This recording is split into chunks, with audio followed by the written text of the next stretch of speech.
if Thundertalk like trying to compete and move up the ladder of LPL is quite interesting, whereas BLG are just the perennial top dogs. Here's the bad part about the turret resistances talk.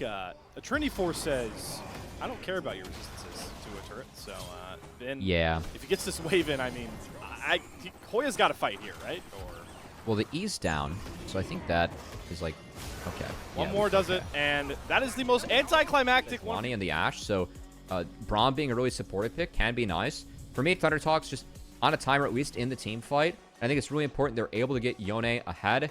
A big thing for me, K'Sante can really smash Yone in the side lanes if he's accelerating. A rookie, but an LPL rookie nonetheless looking to perform. Hoya, though, we've seen this. We saw this in our clips earlier. It might not be on a tank, but Hoya is used to these 1v3 dives in the early possible. Feather. Will he go for the execute? Does look like it. Wade does not have flash. Feather does, so he's going to flash over the grasping roots. Does not hit the Q, though, and Wave stacked over top here. Wave shoved in for 1xN, so Elk gets first roam down, and now the numbers are going to get a bit better, but there's the 6th level Glacial Prison into the equalizer. Ooh. The combo you called out, Cubby, and boy, does it blow up in BLG's face. Stun locks come across onto Knight, who is still flashless on the Smolder, and it's Hoya to flash secure himself. They've been against weaker opponents, but you can't disrespect the comp like this. BLG really not respecting the strength of the TT. Yeah, I was actually really hoping that they were able to punish that, so for me, a little bit of a mistimer from Beijing. Meanwhile, BLG on the punish. Hoya, no flash. He's dead. Yeah, that is the classic Wei and Bin combo. Throw out a couple here, so we're going to have to follow through on this, unfortunately, for all of you. Anyway, Wei, nice sidestep. Only legs, no follow through on that Glacial Prison shot. The Ash Arrow sinks home, though, and Beichuan is just going to bop Wei in. It was important that he actually did get kills, because while that was going on, Bin was just farming away in the side lane.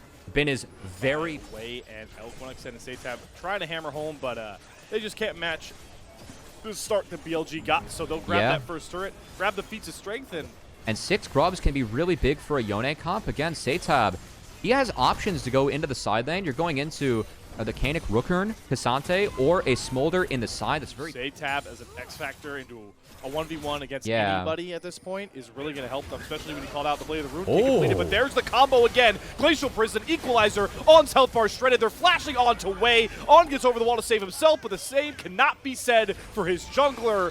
Thundertalk might look to chase further. Knight going to pull up just to stop Hoya in time. But it's yet again Thundertalk executing their comp pretty fast. Yeah. I gotta say, like, it was nice, but there was a lot burned there. I don't feel like it was necessarily worth it, because... hold on. Ooh, Knight gonna flash away, but the Q3 after from Satab. He is amazing. And they burned a lot to just get 1 kill as everyone got out, but now they're going to be able to pick up maybe a second. The Ash Arrow was up. Yeah, he's 1 versus 3. How does Bin outplay this? He goes all out on the 1xN. The Braum stack is coming across, though. He's going to eat the stun, trying to desperately get back to his teammates, but Thundertalk are going to cut him off. They have the stronger early team, but they're punishing.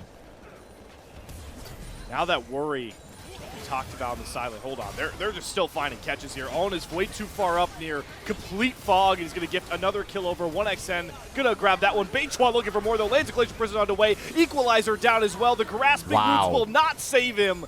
9 kills in 15 minutes for Thundertalk into one of the titans of the LPL to kick off this. No contest from BLG. Thundertalk are deathballing, running over our 2-time BLG, though. They've really got to sit on their hands until we end up getting 225 on Smolder. So dire for the rest of the game. And even that situation's not good, right? Because Bin, he rushed Kanik Rookern. It's not like he has that early Iceborne that we talked about where you can actually punish the Yone.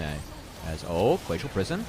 I don't love this. On, gets the crash down through. That's a big Stranglethorns. They're trying to burn the turret before Beichuan drops. He does survive. Equalizer used defense. And thanks to our... we don't actually see the Otacon. That's 6K. We're pretty healthy here. It's Thundertalk. Oh, here comes turn. There's a Glacial Prison misses. Satab goes over the wall, takes a pretty big chunk from Knight.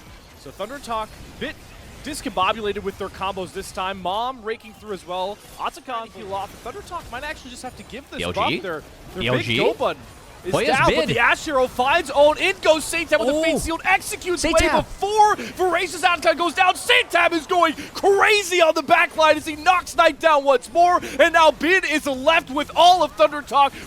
1xN gonna flash to safety. And we can maybe flip this Otacon and maybe get it to go our way, but Thundertalk with the trio is thrown at him as Gigabin can't move, and Thundertalk put the rest of BLG in the bin. Coming at least in game number 1 for this squad.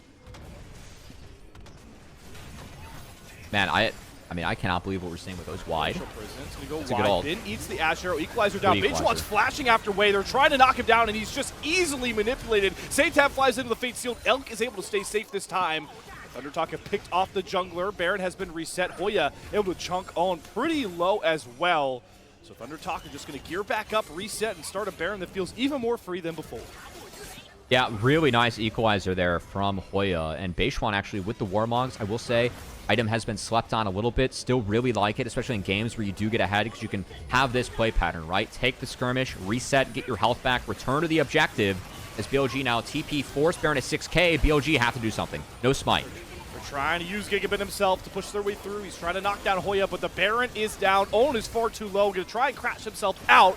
He's just going to crash into a gray screen courtesy of Beishwan, and Bin is left to the wayside. Goes all out to try and find the 1v1, but he just can't even find the kill. Hoya secured for Thundertalk, and they just keep on cruising. Gold lead over 8,000. Infernal Soul, like you mentioned. Which is definitely why we're seeing Zyra really rise in priority with that, the objective control. As okay, Beishwan, that's cleanse down. And on down. Out of Elk, he has to back up with the equalizer. Perfect position again from Hoya. The plant's doing work, but just not enough. Owen's going to drop here. Knight stepping up, trying to see if he can get the X2 on a feather. Really well-timed flash to get away from Mom's might. And the siege continues for Thundertalk. Yeah. Target the base. I will say, I kind of like how BLG actually... Satab flies in once more, tries to find the dagger. But Wei flashes out, and Knight is able to stay up. That was nearly the game done and dusted.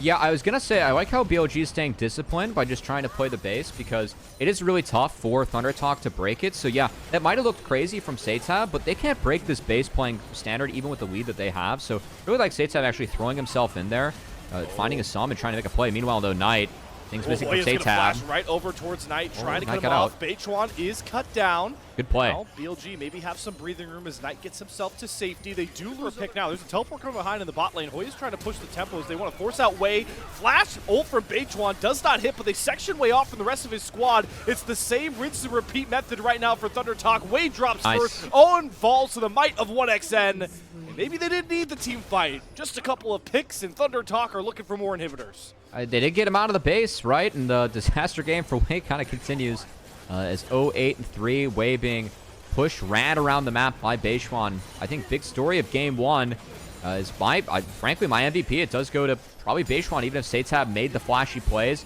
But the Sejuani has been really wherever the team is needed. And now Satab going to try and make one more to wrap this one up. Bin does interrupt the Fate Sealed, but Nexus turrets are dropping by the minute. Bin's health bar cannot hold for very long as the stuns and 1xN's damage start to stack on his back, but Bin is down. Knight and Elk need to step up as those marksmen to try and cancel out these health bars, but Hoya goes into the stasis. The front line is gone. Satab flying in for more. But another wave brought in, one Nexus turret left. It's the squishies for BLG that need to hold. Equalizer down, Beishwan flying in as they just target the Nexus turret. None of Thundertalk are dropping, and now they can turn their attention towards the Nexus. Already at half HP, 1xN tried to free fire as the health bars turn blinking, but it looks too darn late here. And what a start for Thundertalk as they go 1-0 up and hand BLG